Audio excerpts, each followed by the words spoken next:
कि हिंदुस्तान किसी के बाप का नहीं है, जितना उनका है उतना हमारा भी है।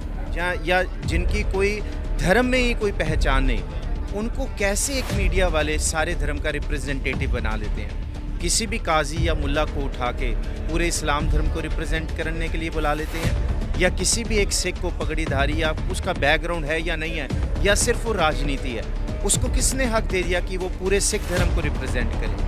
या किसी जैनी को किसने, या किसी बोधी को, एक इंसान को किसने दे दिया? तो सतवामना सम्मेलन में शामिल होने के लिए डॉक्टर मनप्रीत सिंह जी हैं, इनसे हम बात करेंगे।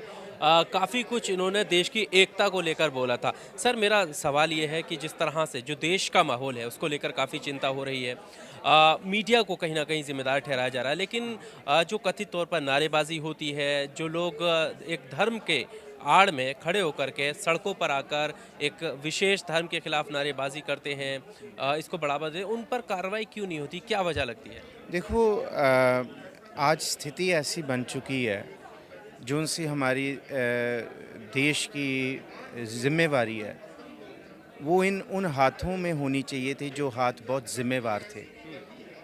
आज बदकिस्मती ये रही है कि बहुत कम जिम्मेवार लोगों के हाथ में हमारे देश की संभाल रह चुकी है, और इसका बड़ा कारण ये है कि आज जिम्मेवार लोग नहीं हैं। अच्छा, आज मीडिया में जिनको कोई जानता नहीं, जिनकी कोई बैकग्राउंड नहीं रिलीजन के बारे में, या जिनकी कोई धर्म में ही कोई पहचान नहीं, उनको कैसे एक मीडिया वाले सारे धर्म का रिप्रेजेंटेटिव बना लेते हैं। किसी भी काजी या मुल्ला को उठा के पूरे इस्लाम धर्म को रिप्रेजेंट करने के लिए बुला लेते हैं, या किसी भी एक सिख को पगड़ीधारी या उसका बैकग्राउंड है या नहीं है, या सिर्फ वो राजनीति है, उसको किसने हक दे दिया कि वो पूरे सिख धर्म को रिप्रेजेंट करे? या किसी जैनी को किसने, या किसी बोधी को, एक इंसान को किसने दे दिया? और इस चीज़ को रोकने के लिए आज ये सद्भावना सम्मेलन हुआ है कि जो आज यहाँ काफिला इकट्ठा हुआ धर्मगुरुओं का, मीडिया को ज़रूरत है और धर्मगुरु को भी ज़रूरत है कि जो वो कच्चे लोग हैं धर्म के बारे में, जो सिर्फ, क्योंकि मीडिया ये चाहता है जो कौड़ा बोलेगा उसी की बात आगे रखी जाएगी, पर धर्म कभी कौड़ा नहीं है। कौड़ा बोलना जाने पूरन भगवाने। एक ही चीज़ है कि धर्मगुरु, अब ये वाले जो धर्मगुरु हैं, हमने अपना जो उनका मकसद है धर्म का होना, वो शुरुआत की है।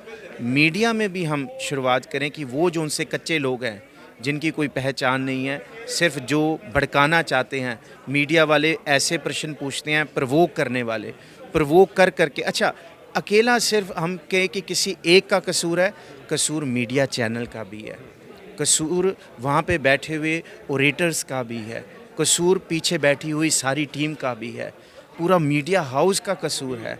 एक इंसान पे कैसे हम कसूर दे सकते पर हैं? उनको कैसे रोका जा सकता? वो कहते हैं हमारी आज़ादी है, अभिव्यक्ति की आज़ादी है, हम अपनी बात रख रहे हैं जाके, आप कैसे रोक सकते हैं? धर्म के बारे में बोलना किसी की आज़ादी नहीं है।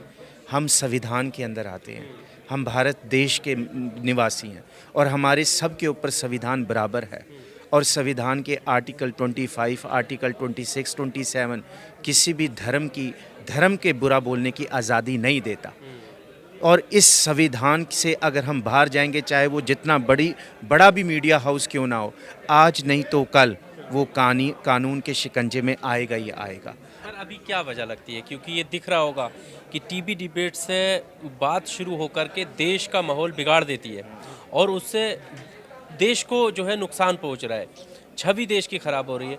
क्या सरकारों को पता नहीं चल रहा होगा? उनके ना कार्रवाई लेने का क्या मतलब है? क्या लगता है इसके पीछे आपको? देखो, इसके दो कारण हैं। पहला कारण ये है कि सरकार जानती भी हैं, और दूसरा कारण ये है कि सरकारों का मुझे ये लगता है कि अभी तक हमारे देश में गवर्नमेंट ऑफ इंडिया या जो भी सरकार है, सरकार को एक पैनल बनाना चाहिए रिलीजियस स्कॉलर्स का। ये बहुत ज़रूरी है, क्योंकि आज यहाँ कोई बात होती है, यहाँ किसी धर्म की, किसी पॉपुलेशन की माइनॉरिटी है, बाहर की उसी पॉपुलेशन की मेजॉरिटी भी है, और इस चीज़ के लिए बहुत संजीदा होना पड़ेगा।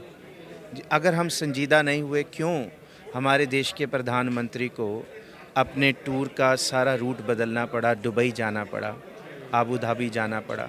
उसका कारण क्या है? उसका कारण ये है, अगर पहले प्रिकॉशन लिया जाता तो ये कुछ ना करना पड़ता। आज ज़रूरत है, अब खुदा जाने, अल्लाह जाने, वाहिगुरु जाने कि ये क्यों, क्या राजनीति चल रही है, क्या ये इसमें निकल के कुछ नहीं आएगा। देश की अखंडता ख़राब होगी और सबसे बड़ी बात है कि जो हमारी खूबसूरती है, जो हम सेकुलर कहते हैं, हमारा संविधान की जो उनसी परिभाषा है ना, वो सेकुलरिज़म से शुरू होती है। आज सेकुलरिज़म के ऊपर ख़तरा आ रहा है। क्या हम संविधान बदलेंगे? अब हम अपना जो बनाया हुआ हमारा, इसके तो नारे लग चुके हैं, मांग होती है। कितना मर्जी मांग लीजिए, ये नहीं हो सकता, ये कभी नहीं हो सकता। हमारे देश की खूबसूरती ये है, कोई बोला राम राम, कोई खुदाए, कोई सेवा गुसैया, कोई अलाए। और इकबाल, इलामा इकबाल की बात ये याद रखें कि हिंदुस्तान किसी के बाप का नहीं है, जितना उनका है उतना हमारा भी है, ये सबका बराबर है। अगर वो 10 नारे लगाते हैं तो उस, देखो हमारे पास एक बड़ी लकीर है, आज हमने खींच दी है। नारे लगाने से कोई अपनी बात को ऊंचा नहीं, हाँ थोड़े समय के लिए कर देगा, पर सच हमेशा सच रहेगा।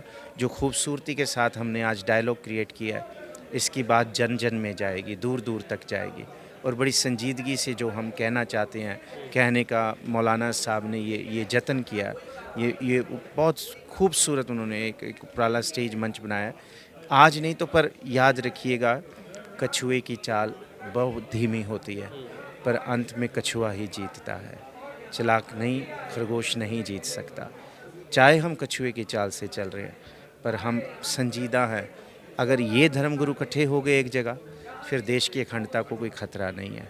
क्योंकि हमारा देश, हमारी राजनीति भी चाहती है कि भारत को हम धर्मगुरु, एक देश बनाए जो गुरु, विश्व गुरु बने। तो विश्व गुरु धर्म गुरु के बिना नहीं बन सकता, और उस विश्व गुरु को बनाने के लिए धर्म के गुरुओं को आगे आना पड़ेगा, और आगे आ रहे हैं। कोई बात नहीं, ये आज नहीं, ये देश में आप कह रहे हैं गुरुओं के बिना, मतलब कई सारे गुरु ऐसे हैं जो धर्म संसद लगा रहे हैं। धर्म संसद में, धर्म संसद के नाम पर नफरत, हथियार उठाना, शस्त्र चलाने की बात कहते हुए नजर आते हैं। देखो, पांचों उंगलियां बराबर नहीं होती। आज ये ना होता अगर वो शस्त्र ना उठाए जाते, वो भी ज़रूरी था। आज अगर हमें ऐसे कोई हिलाए ना, हम नींद से कैसे जागते? नींद से जगाने के लिए वो ज़रूरी था, और वो हुआ है तो आज हम इकट्ठे हुए हैं। और आज इकट्ठे हुए हैं तो आगे कुछ ना कुछ बढ़िया होगा। जो हो गया अब हो गया, अब हो रहा है, पर ऐसी ज़रूरत नहीं कि वो ही होता रहेगा, ऐसा कभी नहीं है। क्योंकि सच की बात भी, सच भी चलेगा। कोई हमें घबराने की ज़रूरत नहीं है, क्योंकि हम एक अखंड भारत को बनाने की, और देश के संविधान में हम भी भारतीय हैं, हम भी उतने भारतीय हैं जितने आप हैं, उतने ही मुसलमान हैं, उतने ही हिंदू हैं। सो ये बराबर की बात शुरू से है, जब से हमारा देश आज़ाद हुआ है, और यही सदा रहेगी। ये थोड़े समय, क्योंकि अंधेरी भी आती हैं, तूफ़ान भी आते हैं, उसके बाद फिर अच्छे दिन आते हैं। शुक्रिया।